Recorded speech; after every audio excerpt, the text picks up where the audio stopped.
Mayank Yadav 4 over में 56 run, बाकी pacers 12 over में 76 रन और 6 विकेट्स। ये सच्चाई है एक्चुअली। लखनऊ सुपर जायंट्स एक और मुकाबला हार गए हैं, इनफैक्ट 4 ऑन द बाउंस हार चुके हैं। राजस्थान रॉयल्स वापस जीत के रथ पे सवार हो चुकी है। बैटिंग में कुछ समस्याएं जरूर है, पर bowling has come brilliantly again. और ध्रुव जुरेल का कैच भी याद आता है, वो रनआउट डायरेक्ट हिट भी याद आती है। I mean Rajasthan not a perfect game, पर Ravindra Jadeja player of the match. Well done मेरे यार। आज शाम को इसका match Mumbai versus Chennai Super Kings, the El Clasico, यानी कि 5 खिताब इस तरफ, 5 खिताब उस तरफ। 2 इस टूर्नामेंट की, विश्व की सबसे सफल क्रिकेट फ्रैंचाइज आमने सामने होने वाली है वानखेड़े स्टेडियम पर। रोहित शर्मा अवेलेबल हो सकते हैं, धोनी अवेलेबल हो सकते हैं, स्पेंसर जॉनसन अवेलेबल हैं। Let's talk about that.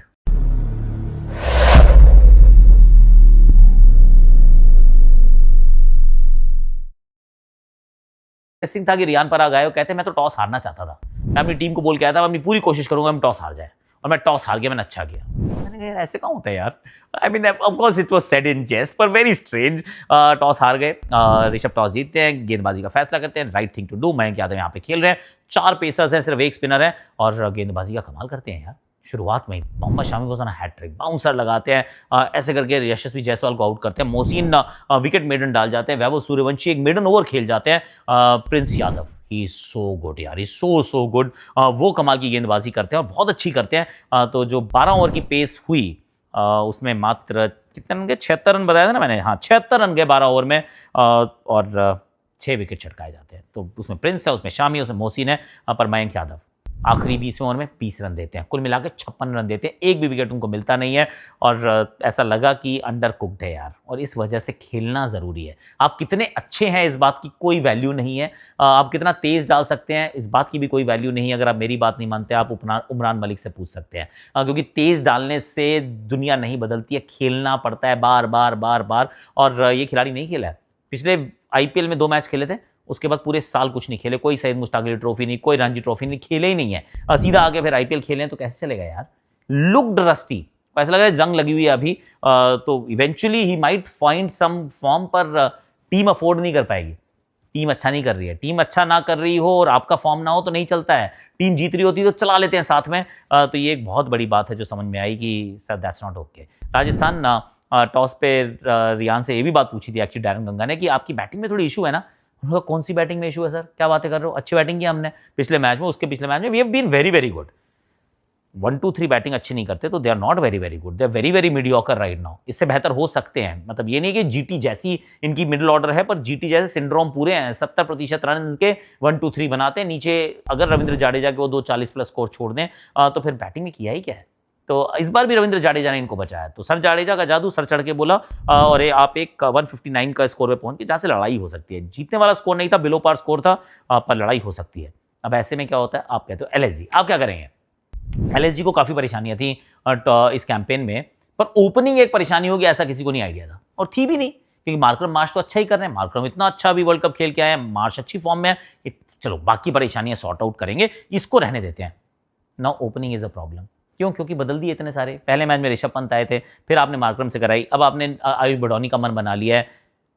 अगला हो सकता है मैथ्यू ब्रेट्स। क्यों, तो अगर वो रिवॉल्विंग डोर जिसकी टीम में ओपनिंग में बन गया ना, वो टीम गई। पिछले साल दिल्ली के साथ हुआ था, इस साल लखनऊ के साथ ऑलरेडी हो चुका है। आयुष बडौनी 0 पे आउट हो जाते हैं, रन आउट हो गए जी, बड़ा अच्छा डायरेक्ट हिट लगता है वहां पर। एडन मार्करम 0 पे आउट हो जाते हैं, ऋषभ पंत 0 पे आउट हो जाते हैं। और ऋषभ पंत का जो शॉट था, why and how, honestly Nandre Burger बाहर की गेंद इस प्रकार से शॉट मारना, ये वो पिच थी जिसके ऊपर लग के खेलना जरूरी था, डट के खेलना जरूरी था, हट के नहीं खेलना था। 0 पे आउट हो जाते हैं, 0 पे बडौनी आउट हो जाते हैं, 0 पे मार्करम आउट हो जाते हैं। Okay fine, you are done, dusted. Mitchell Marsh थोड़ी देर खेलते हैं, 50 बेचारे बनाते हैं, पर बैटिंग में तो और कुछ बचा ही ना। निकोलस पूरन तो वैसे भी साधारण बैटिंग कर रहे हैं, रन बॉल खेलते हैं, 20-22 रन बनाते हैं। मुकुल चौधरी, हिम्मत Singh, your batting is over. ये इस टूर्नामेंट की एकमात्र ऐसी टीम है जिसमें 7 बैटर हैं और 5 ही बॉलर हैं, और इंपैक्ट प्लेयर के रूल में ऐसा बहुत रेयर होता है। उन 5 जो बॉलर्स हैं उनमें सारे भारतीय बॉलर्स हैं, और जो आपके पास 7 जो बैटर हैं उनमें सिर्फ 3 ही ओवरसीज खिलाड़ी हैं। उसमें हिम्मत सिंह भी हैं, उसमें आयुष बडौनी भी हैं, उसमें मुकुल चौधरी भी हैं, 3 अनकैप्ड इंडियंस हैं उनमें। और उनमें से किसी का भी, Mukul Choudhary is impressive, Badoni is impressive in parts. मतलब मैच विनिंग पारी बडौनी खेलेंगे ये अभी हमने देखना है। एक अच्छी पारी खेली थी वो धर्मशाला में, वो भी मैच विनिंग नहीं थी, my memory serving me right. तो अभी वो वैसी वाली गेम चेंजिंग पारी नहीं देखी है। हिम्मत Singh has just started. Problem आपकी समझ में आ गई होगी। Well done Rajasthan Royals, Jofra Archer with Shane bond. क्या कामराडरी। इसी कमरे में बैठ के मिचेल मैकग्लेनेगन से मैं बात कर रहा था, उन्होंने कहा शेन बॉन्ड की बात सुनते हैं, ये दे हैव अ बॉन्ड यार। ये ऐसी बॉलिंग इंग्लैंड के लिए नहीं कर रहे थे पर यहाँ कर रहे हैं। नई गेंद से कमाल करते हैं। इस मैच में ही रियलाइज की तेज डालना होगा तो 145 से ऊपर की 94% गेंदें थी। कोई स्लोअर वन नहीं डाल रहे, ऐसे वैसे fingers not at all boss, तेज डालो। He was very very good. Nandre Burger क्या साइनिंग थी। पिछले साल इंजर्ड खिलाड़ी को उन्होंने पिक किया था कि ले लेते हैं, और देखिए अभी क्या कर रहे हैं। Brijesh Sharma back of the hand slower one, फिर तेज वाली, फिर रवि बिश्नोई दस्तखत वाले, और रविंद्र जाडेजा एक बार फिर। तो वेल डन। राजस्थान वापस जीत के रथ पे सवार हो गए। 5 जीत चुके हैं 7 मुकाबलों में से, 3 और जीतने हैं। पर 3 के बाद के जो बैटर उनको थोड़ी बैटिंग अच्छी करनी पड़ेगी, क्योंकि दैट इज स्टिल, मानो या ना मानो, it is a problem area. क्योंकि रियान पराग के रन नहीं बने, शिमरन हेटमायर के रन नहीं बने, एक पारी में डैनोवन फरीदा के रन बने, उसके अलावा कुछ नहीं है। रियलिटी है, बुरा नहीं मानना चाहिए। क्योंकि मुझे एक्चुअली बड़ी अच्छी एक शेर था, याद आ गया। वो कांच पे अगर पारा चढ़ा दो तो आईना बन जाता है, लेकिन वही आईना किसी को दिखा दो तो उसका पारा चढ़ जाता है। That's the reality. मतलब it's not for Rajasthan, it's just एकदम से याद आ गया।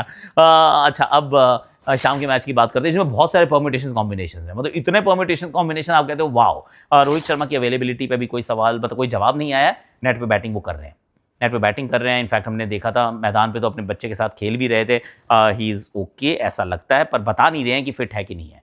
अगर वो फिट है तो Maliwal out, Rohit in, makes the team even stronger. Will Jacks is available, पर खेलने के चांसेस मेरे विचार में कम है, क्योंकि कहाँ खिलाएंगे। ओपन कराएंगे आप, करा सकते हो आप, लेकिन नीचे से फिर आपको सैंटनर को बाहर करना पड़ेगा, फिर आपको किसी एक भारतीय को लाना पड़ेगा। मतलब भारतीय मिल जाएंगे आपको, रॉबिन मिन्स भी इस टीम का हिस्सा है, पर क्या सैंटनर को बाहर करना उचित है? मुझे नहीं लगता इस बॉलिंग यूनिट में से किसी को भी अभी टच करना चाहिए, इसको ऐसे ही रहने दो।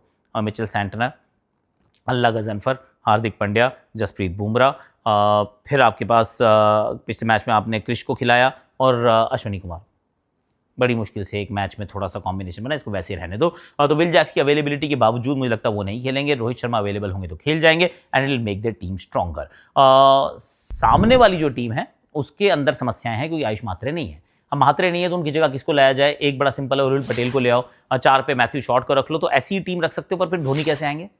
धोनी को भी तो आना है ना। अगर धोनी को आप लेकर आते हैं और मान लीजिए आप 3 पे मैथ्यू शॉर्ट को कर देते हैं, 4 पे सरफराज, 5 पे डेवॉल्व ब्रेविस, 6 पे शिवम दुबे, 7 पे जेमी ओवर्टन, 8 पे महेंद्र सिंह धोनी, ये भी एक पॉसिबिलिटी है।